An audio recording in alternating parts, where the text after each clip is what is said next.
چقدر مرکز پناهگاه کې دا کیږي پناهگاه کې دا کیږي پناهگاه کې دا کیږي.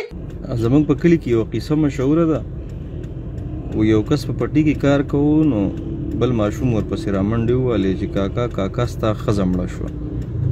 هغه چغې کړې او منډې یې کړې بیلچه میلچار سې وغورځول چې لږه منډه یې والېده نو بیا یې تپوس کړی دی هسې په خپل ځان سره یې سوچ کړی دی چې یاره وروره ما خو لا واده نه دی کړی.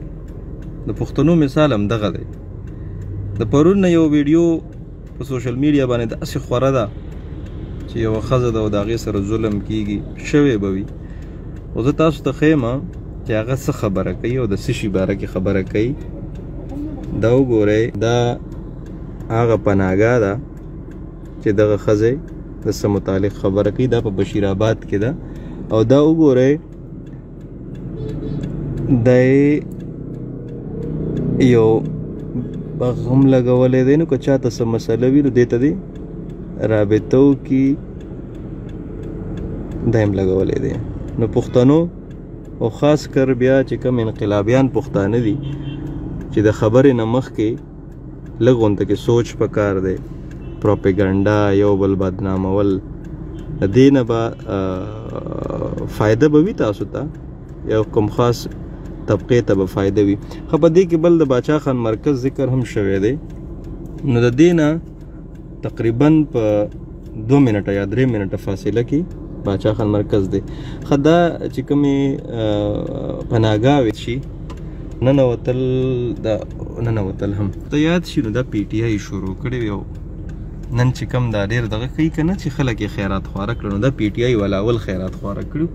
خو اوس ځو داسې چې لکه باچا خان مرکز د دې ځای نه نو دا تاسو ګورئ چې د دې ځای نه کله روان شئ نو دا زه دا ویډیو بندوم نه دا ویډیو به دقسې روانه وي چې په سوره دغه ښځې ولې د باچا خان مرکز ذکر کړی باچا خان مرکز ذکر یې ځکه کړی و چې دا دې ته نږدې ده او دې پناهګاه ته چونکې داسې غټه نښه نشته دی نو خلک ورته د باچا خان مرکز په خوا کې پناهګاه وایي.